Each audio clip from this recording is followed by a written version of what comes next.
Welcome to Love Them Knives. Yeah, the Artisan Apache and G10, just had to pick this up.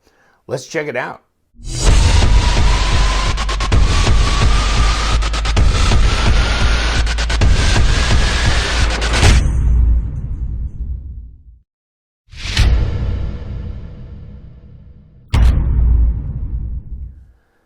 Thanks for dropping in.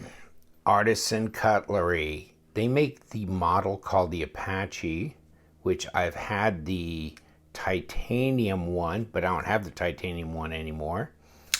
I had it on a giveaway.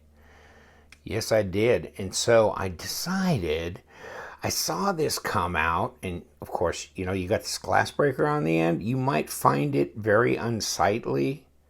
And to break this away, it wasn't thumb movable at first, so I threw a little little rod through there and turned it and broke it loose. Not a problem. You can put a lanyard through there, so I guess it makes it lanyard able right there. And then you got a hole through the back like this. So clean that up a little. In any case, you got the Apache. It's got a full-length fuller. It's a pretty big knife. It's aluminum scale with Green G10 inserts in it, and it's bigger than the Para 2. The Para 2 is 8¼ inches. And let me see if I can grab my little tape measure and see how long this thing is. Well, you got, I don't know, not quite 3 3/4, but over 3½, 3 5/8 inch long blade, probably 92 millimeters. Overall length, 8½. So yeah, it's a little bit bigger, 21½ centimeters long. So yeah, it's a bit bigger than the Griptilian. Not a huge amount. If you put the Griptilian on this other aspect ratio, I mean the Griptilian, the Spyderco Para 2, wow. Whew. We got Benchmade on the mind. Right here. Yeah, they look pretty much the same, and there's only a 1/4 inch difference, so it's not a big deal. Rex, you're off stage, buddy. But yeah, I mean, well, Griptilian. Full-size grip, there you go. Full-size grip's a little smaller than the Para 2, and you can see that, and then as well here, although they're not way far off. So this is not a 9-inch knife. It's not a beast of a knife. Interesting. Let's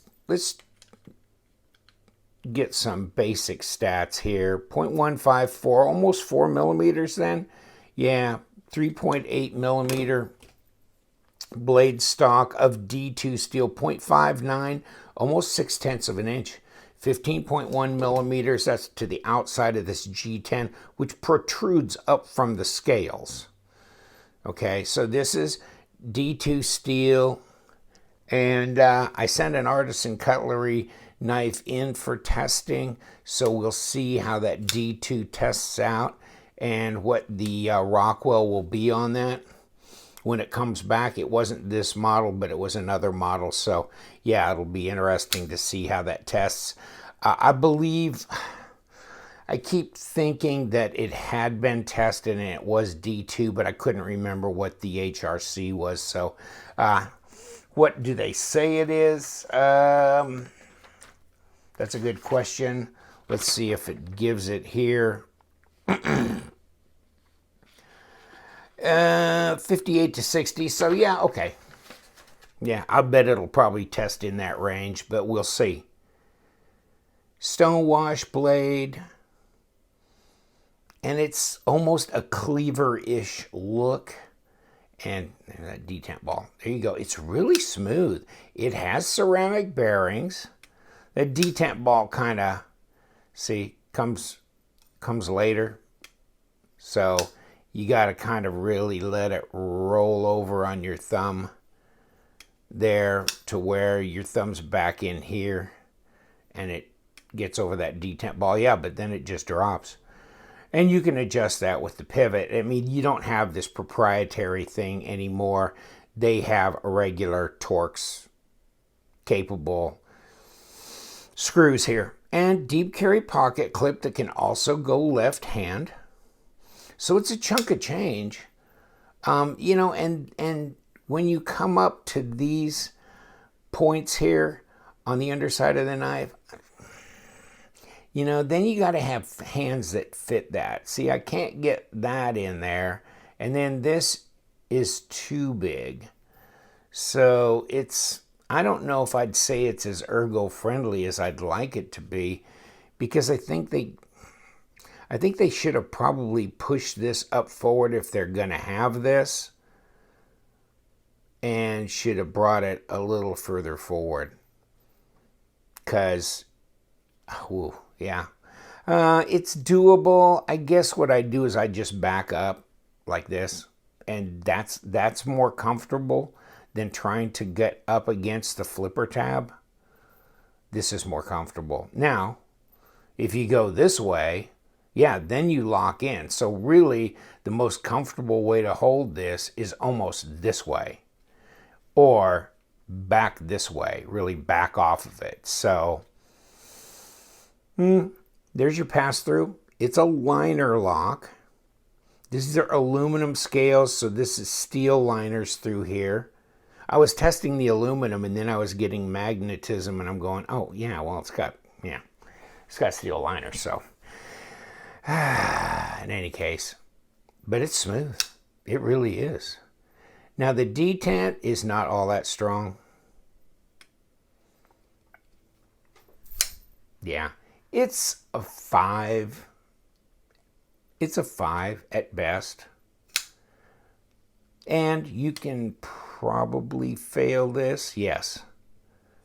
So, you know, that's just shows you that the detent doesn't hold to where it's a snappy flipper, but it's pretty smooth. Here we go. It's pretty smooth. So it's an interesting design. If you like the design, I'd recommend this knife actually, because it's really affordable. Deep carry right or left hand pocket clip. I like the design. Is it sharp? Will it cut paper? Does it come sharp out of the box? Yeah. Yes, it does. Yes, it does. So it's reasonably sharp there. And let me show you the paperwork. It's a $59 knife. And then, of course, $5.90 discount with your LTK discount code. So just a little over 50 bucks. And it's free shipping in the USA. So there you go, 8.75 overall. They're saying 3.5 inch. I think it's more 3 5/8. I'd say 3.6 probably, but in any case, we'll niggle with that. D2, there's your Wharncliffe, flat grind, stone wash, all that kind of stuff. And then to finish off, you know, your tip up pocket clip, ambidextrous carry, and almost 6 ounces, which doesn't surprise me, G10 gray aluminum. Let's take a look at this picture here, my disassembly.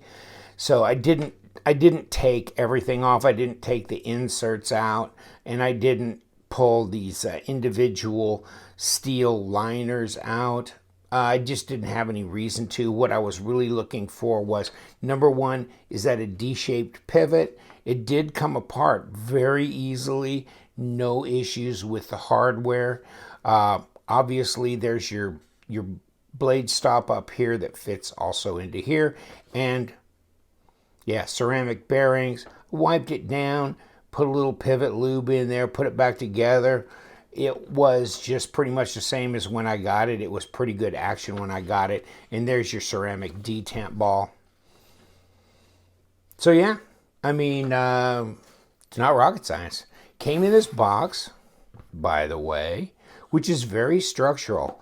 I mean, I don't know how many pounds it'd take to crush this box, but probably 40 or 50. I mean, that's a pretty structural box there. It's heavy. And now I can't pull it apart. There we go. So that was the model number on the outside. You get this kind of velveteen type drawstring pouch that you can put, and of course you put it in the plastic, put it in the pouch, so that protects it, and then the box protects it pretty well. And then you get paperwork giving you the specs and the model number. So that's kind of cool. I mean, yeah, for low 50s, free shipping. I mean, you know, I think if it's a design that you find attractive, you've got some jimping up here.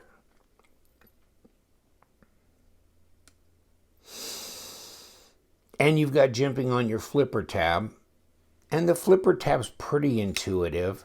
The jimping here is not very easy to connect with. It's not very aggressive. And it's not really above the top of the scales to the point, it's got to be where you have to put some pressure on here to feel it. Now that front choil, also sharpening, made easier, and of course this should be like the ultimate easiest knife to sharpen. And so go forward for closer, easier control of the blade, that kind of thing.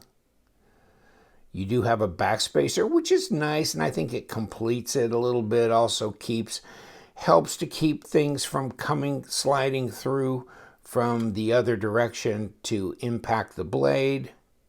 Gives a little protection that way. So, you know, it was centered right up. I didn't have any blade play, no lock rock, and there's your lockup is 35%, maybe 40 on this knife. So not bad in that regard. You got to watch this though. When you do drop this, don't get your thumb too far back or it'll swing all the way like it did on that. And then that could be a problem. So just be careful when you do that, because that is kind of late for that detent ball to disengage like that. So there you go. Yeah, it's not bad though. And we threw away our little glass breaker. But I mean, the one thing for sure is that if it's a $50 knife, then it's a utilitarian type of knife. If you're carrying this knife and you need a striking point here for glass breaking or whatever, you've got it. So that's interesting. And also for a lanyard hole, I don't know. I'm trying to imagine how that would work and if that's that important. How much of a use? I think they probably could have made a little bit more efficient use of the length of the scales. I mean, some knives will come out and darn near just, you know, lightly stroke the tip of your finger, you know, when they close. So that's probably not the best use of that. Can you use that little finger groove to middle finger flick? Yeah, you can. So that's cool, and I guess you could use it that way too. So yeah, I mean, because the detent's light enough, it'll let you do that. Good solid knife. So, you know, that kind of thing. And if you, well, let me see if I can pull something out here to just give an example of using the full length of the handle, like here. See, this is the Griptilian, but just an example. Yeah, that's a better, more efficient use than this is. It's a bit off. And of course, it looks a little strange because of the way the blade is shaped, which also is the same on the Best Tech Hornet. You know, really, I mean, of course, you had to make room for the lanyard through here. So really, you're talking about in front of that lanyard. So they did make good use there. It just looks funny when it's folded. It looks like, wow, you got all that much left, which bothered me at first when I got it. So, any case, what do you think? Yeah, another from Artisan Cutlery, the Apache. You can get it in different colors of titanium with M390 or S35VN. You can get this in a carbon fiber G10 laminate for a little bit more than this.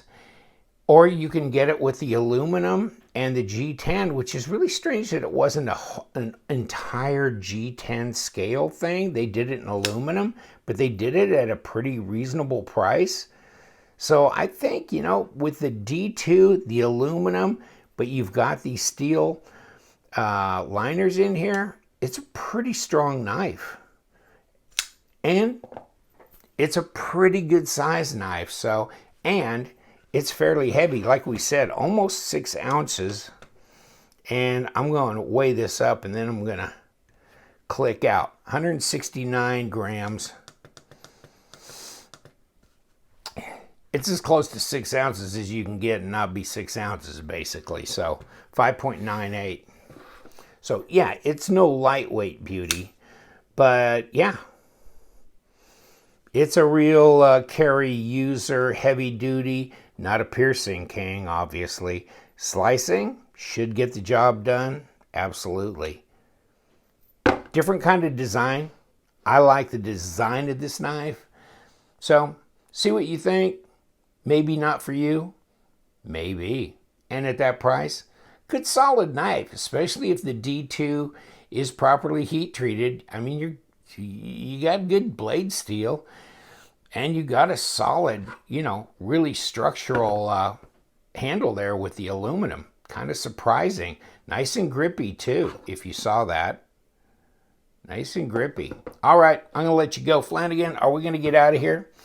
Yes, we are. Take care, my friends. You know what we do around here. We love them knives, so stay sharp.